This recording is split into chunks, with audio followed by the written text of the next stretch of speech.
ओम शांति। 5 नवंबर 1970 की अव्यक्त मुरली। मुरली का सार, डिले इज डेंजर। हर एक अपने लाइट और माइट को देख परख सकते हैं। अपने आप को परखने की शक्ति अपने में अनुभव करते हो। अपने को अब तक पुरुषार्थी मूर्त समझते हो, वह साक्षात और साक्षात्कार मूर्त भी समझते व अनुभव करते हो। वह समझते हो कि यह अंतिम स्टेज है।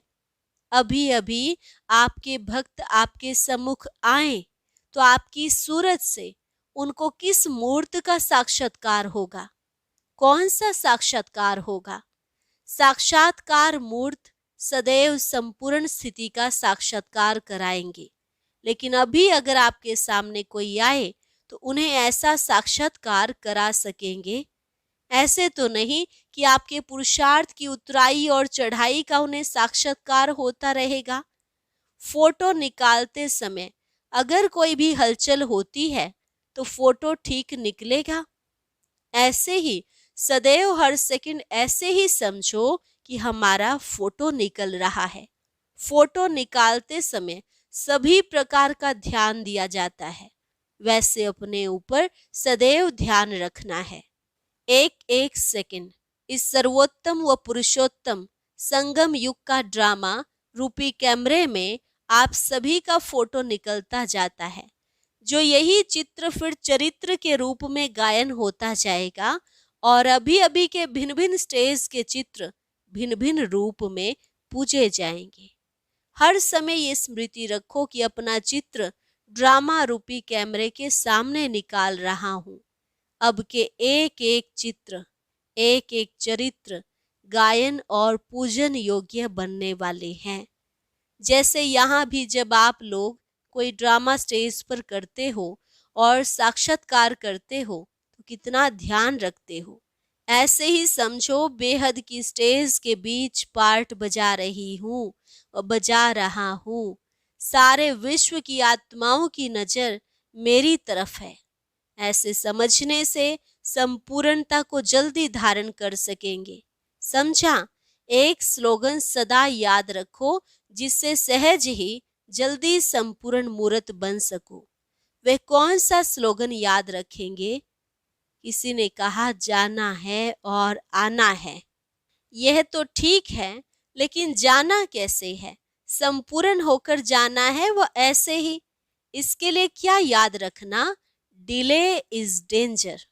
अगर कोई भी बात में देरी की तो राज्य भाग्य के अधिकार में भी इतनी देरी पड़ जाएगी। इसलिए यह सदैव याद रखो कि वर्तमान समय के प्रमाण एक सेकंड भी डिले नहीं करनी है। आजकल कंप्लीट अर्थात संपूर्ण कर्मातीत बनने के लिए पुरुषार्थ करते करते मुख्य एक कंप्लेन समय प्रति समय सभी की निकलती है। चाहते हैं कंप्लीट होना, लेकिन वह कंप्लीट होने नहीं देती। वह कौन सी कंप्लेन है? व्यर्थ संकल्पों की। कंप्लीट बनने में व्यर्थ संकल्पों के तूफान विघ्न डालते हैं। यह मेजॉरिटी की कंप्लेन है। अब इसको मिटाने के लिए आज युक्ति बताते हैं। मन की व्यर्थ संकल्पों की कंप्लेन कैसे पूरी होगी? याद की यात्रा तो मुख्य बात है, लेकिन इसके लिए भिन्न भिन्न युक्तियां हैं। वह कौन सी? जो बड़े आदमी होते हैं उन्हों के पास अपने हर समय की अपॉइंटमेंट की डायरी बनी होती है। एक एक घंटा उन्हों का फिक्स होता है। ऐसे आप भी बड़े थे बड़े हो ना, तो रोज अमृत वेले सारे दिन की अपनी अपॉइंटमेंट की डायरी बनाओ। अगर अपने मन को हर समय अपॉइंटमेंट में बिजी रखेंगे तो बीच में व्यर्थ संकल्प नहीं ले सकेंगे। अपॉइंटमेंट से फ्री रहते हो तब व्यर्थ संकल्प समय ले लेते हैं। तो समय की बुकिंग करने का तरीका सीखो। अपने आप की अपॉइंटमेंट खुद ही बनाओ कि आज सारे दिन में क्या क्या करना है। फिर समय सफल हो जाएगा।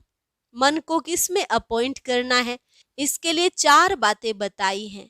पहली मिलन, दूसरी वर्णन, तीसरी मगन, चौथी लगन। मिलन, वर्णन, मगन, लगन। लगन लगाने में भी समय बहुत जाता है ना, तो मगन की अवस्था में कम रहते हैं। इसलिए लगन, मगन, मिलन और वर्णन। वर्णन है सर्विस, मिलन है रूह रिहान करना। बाप दादा से मिलते हैं ना, तो इन 4 बातों में अपने समय को फिक्स करें। अगर रोज की अपनी दिनचर्या फिक्स करने लिए अपॉइंटमेंट सारे समय की फिक्स होगी, तो बीच में व्यर्थ संकल्पों को डिस्टर्ब करने का समय ही नहीं मिलेगा।